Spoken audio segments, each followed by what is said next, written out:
Hi everyone, it's Louise from CNL Farmgate. I'm here today to talk to you guys about incubation. If you want to know how to incubate, what kind of eggs to use, what incubator to use, what method to use, this is the video for you. So first I'm going to start off by saying that there's lots of different methods out there, and you really have to pick what's going to work best for you. I find that for myself, dry incubation has always been something that is easier and more manageable. So I'm going to discuss that in today's video.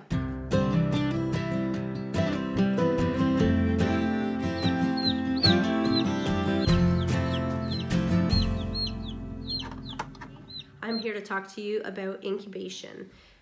There's lots of questions that are often asked about incubation, and I want to take a couple seconds and discuss what works best for us. So with incubation, there's a few different methods that you can use.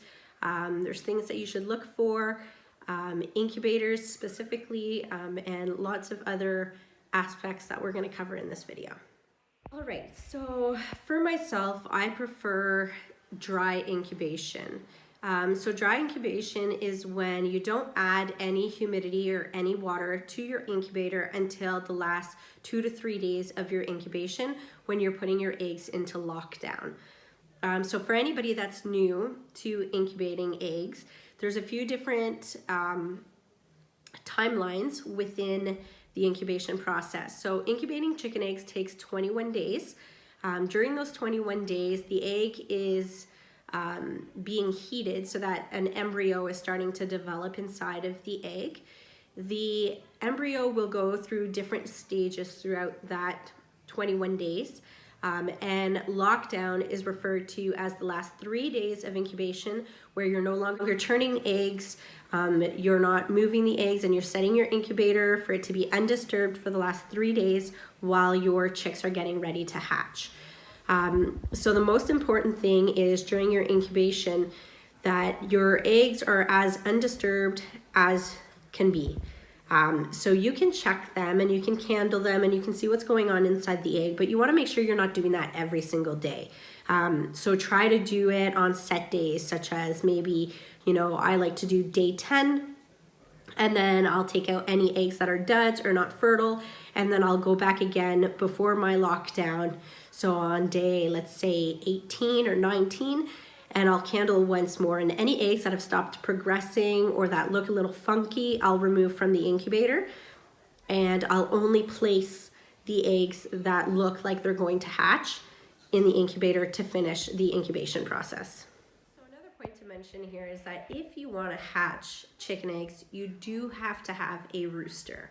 If you yourself don't have a rooster, but you want to hatch some eggs, make sure that you get in contact with a local homesteader or farmer in your area that would have a flock that is covered by a rooster, because you do need the eggs to be fertilized. Fertilization doesn't harm the egg. You can still eat an egg that's fertilized. What you'll want is an egg that's fertilized but that hasn't started progressing. So fresh eggs always for the incubator. The longer that your eggs sit on the counter, the more likely you are to not hatch all of those eggs. So the fresher they are, the better it is. Collect them as quickly as you can. Usually within a week. If you can collect all your eggs within 5 days and put them in the incubator, that's even better. Or find some eggs from somebody where they've been collected in a quick manner. Okay, so now let's talk about what eggs to choose for incubation. You can for sure just throw any egg in there if you'd like. Preferably though, your egg has to be at room temperature, an egg that has no cracks, bumps, or lumps, and an egg that is not damaged basically in any way. So refrigeration, there's tons of people that say that refrigerated eggs won't hatch, but I've had it where I needed to fill a couple spaces in my incubator and threw a couple from the fridge. They still hatched.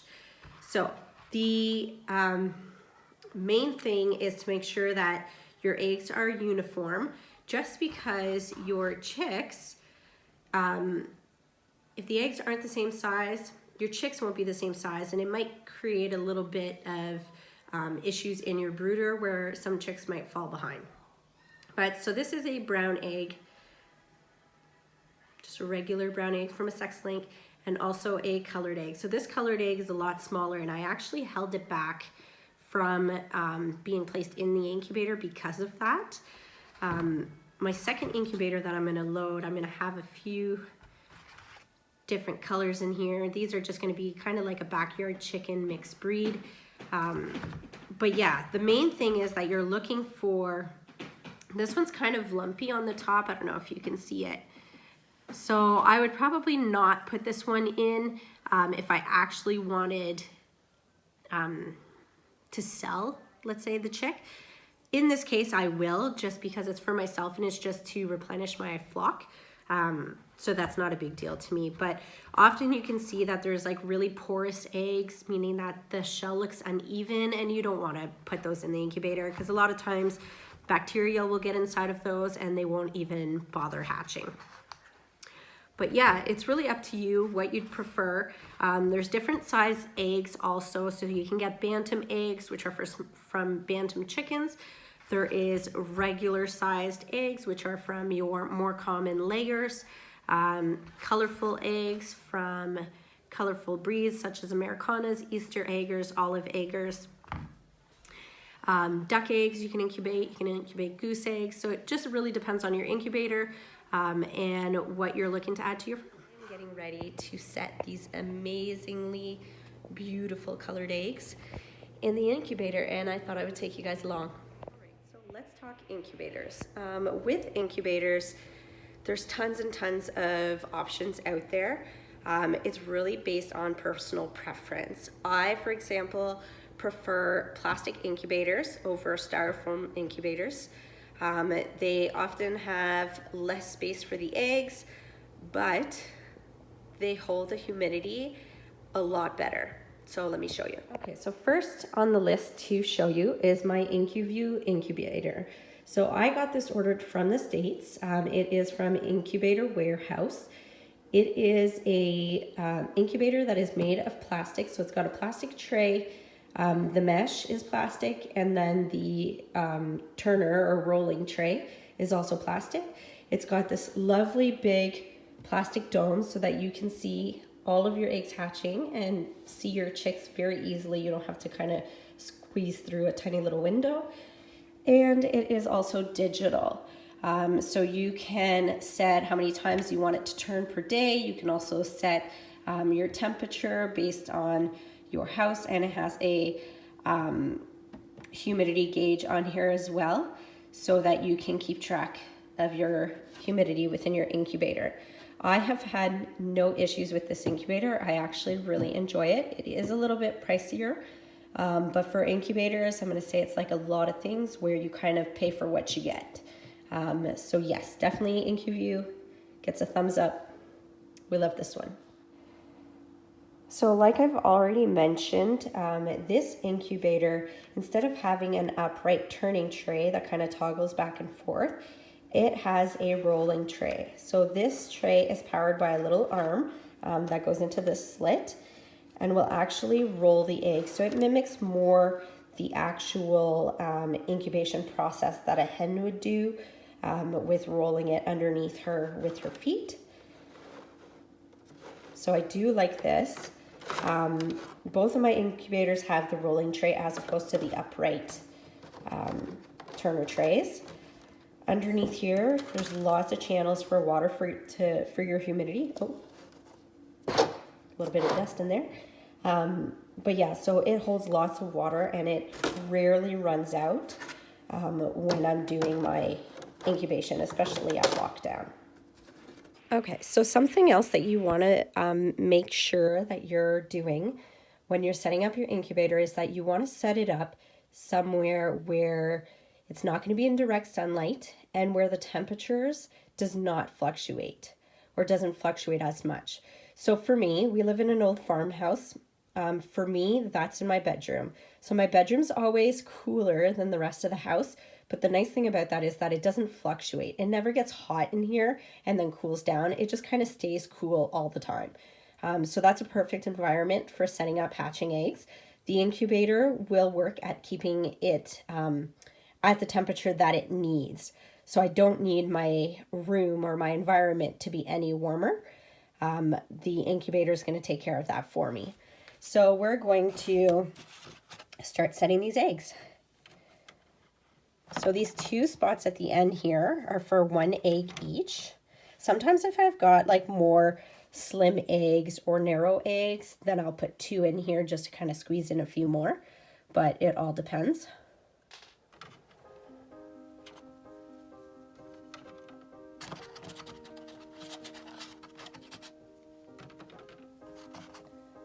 I've already checked all of these for cracks or imperfections. You do want to make sure that you're always using eggs that aren't too porous. Like this one's a little bit more porous than I'd like, but we'll give it a whirl anyways, just because it's a really nice blue.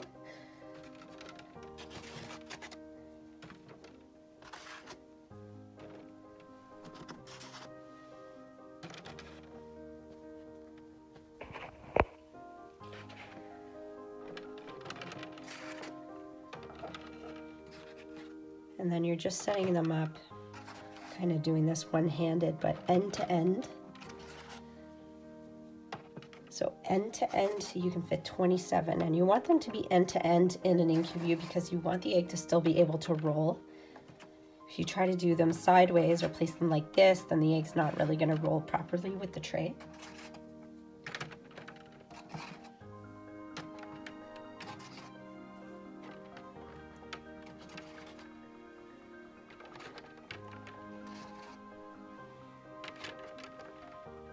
And one more.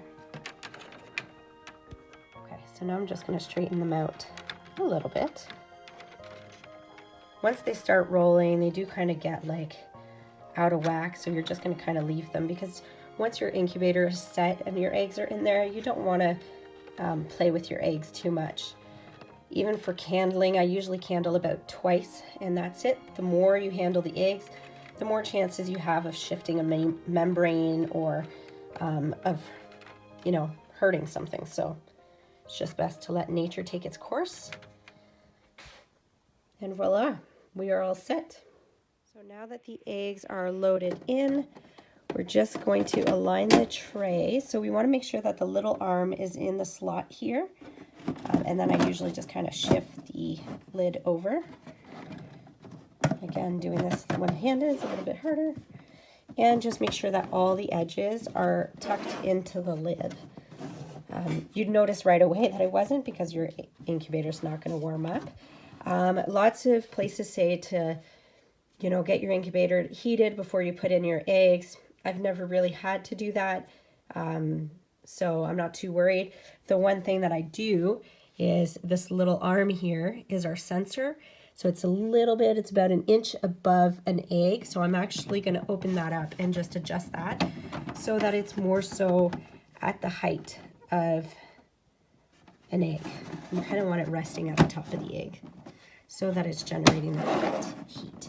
There you go. That's better. You also want to make sure that there's no crud or, you know, dirt or anything at the end of that sensor, because again, that could affect your temperature. All right, so once it's turned on, we are going to adjust it, and you can adjust it by pressing and holding down the menu button. So here it says our room temp is set to 70 to 80, and that's good. That is basically my room temp. Hatch timer, we're going to click on, and we're going to switch this back all the way to 21. So it takes chicken eggs, whoops, wrong way. It takes chicken eggs 21 days to hatch.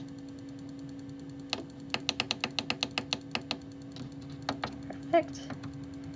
Turner is set to 6 times a day, so we can leave that. The set temperature is 99.5 Fahrenheit. We'll leave that. The turn auto off is set up to yes, because once we reach the last 3 days, the turner will stop shifting. So that's good. And now we're just waiting for it to reach temperature. There is also a plug for the incubator what I usually tend to do is I'll only plug it up for the first 2 to 3 days, after which I open it up to let natural airflow. And with this incubator, I will not have to plug this back up at all throughout the cycle to hold humidity. It does such a good job at holding the humidity.